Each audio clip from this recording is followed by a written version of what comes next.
thought today's session went really well, actually. It's you never quite can tell what's going to happen.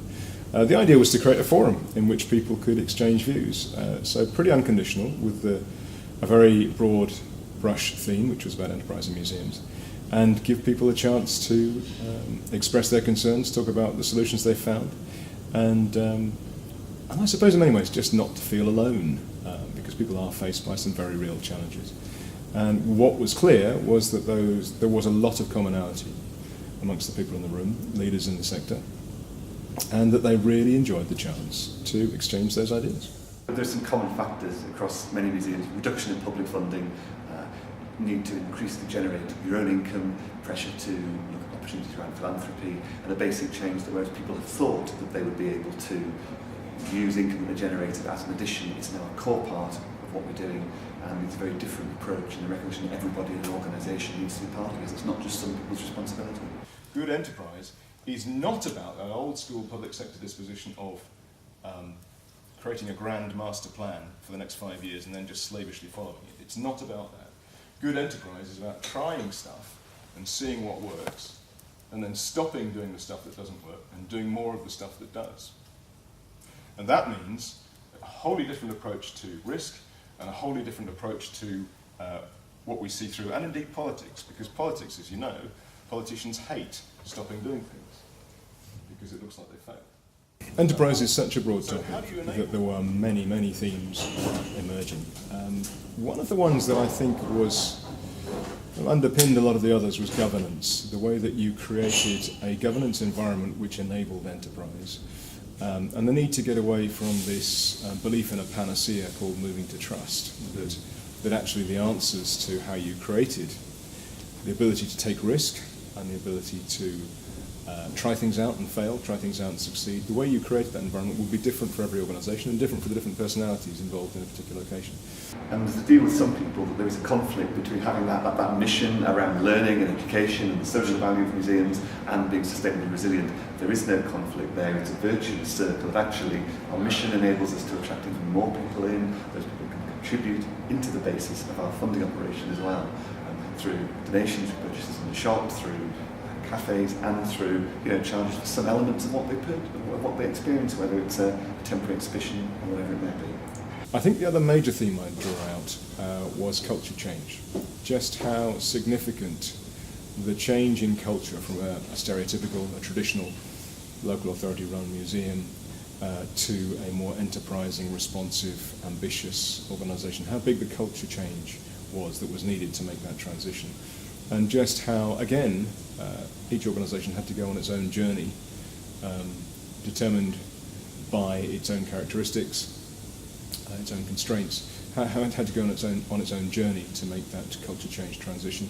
They've been in a culture of saving, so their mindsets around doing less, saving money. Well, we know that we've got to take some risks. We know that we've got to expend a little bit, take a few risks to make a little bit. So it's quite a significant change in mindset. Whilst staff in the culture sector may not be openly against moving towards an enterprising approach, they are not used to doing it, and therefore that means that they struggle with the idea of engaging with the audiences, of sweating collections, of utilising their buildings in a different way. And so I think that's a key challenge. I would say that culture change is critical, and we're on a path to making that culture change. There is no lack of commitment that people that work in our sector. Most people that work in the arts, museums, cultural sector are there because they want to be there. There's also a huge amount of creativity. So it's a case of rechanneling that commitment. And there is a strong sense of public service, but it's saying we can continue to deliver public service, but in a slightly different way. The other one that we heard a lot of today concerns the issue of governance and elected members and trustees interfering overtly in the day-to-day running of organisations. Elected members who feel passionately about their museums, who want to keep those collections close and therefore won't give organisations the flexibility. And as we heard, trustees who know exactly what should be sold in the shop or sold in the cafe.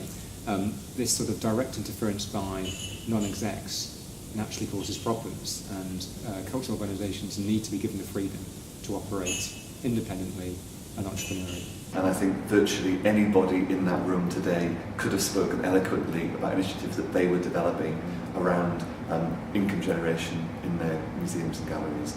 And we have some really strong leaders who understand the business case around change, know where they're going. We're all here to learn from each other. Some of us are at different points around the course of development. I think there was a really interesting discussion about whether or not trusts are a solution to every problem. My personal view is it's not necessarily the solution. You need to think what your problem is before you decide what the solution is, and you need to sort of think those processes through.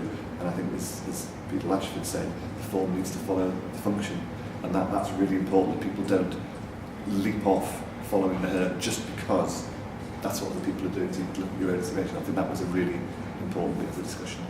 There are a number of ways to address governance blockages. One way not to proceed is to think it's all about structures and legal forms. So the important first approach, it's form follows function basically, is to understand what sort of organisation it is you're trying to create. So for instance, if your financial model relies on significant levels of local authority contribution, then you're going to have to stay close to the council, and you're going to have to keep on the right side of members and give members the sort of political exposure they need. That's a reality, and therefore your governance structures, your legal forms will need to reflect that, because if they don't, then in the worst case scenario you'll fall out of favour with the local authority and your grant will be cut, and therefore you'll be in trouble. So the approaches to governance start with form follows function and then flow through to legal forms. They're also about some other very basic things, like for instance skills, non-executive skills in particular. Helping non-executives or members to come to grips with what it means not to have operational responsibility, but to have corporate responsibility for the effectiveness of the entity. And that's a particular set of skills, a particular disposition that's quite different from operational responsibility.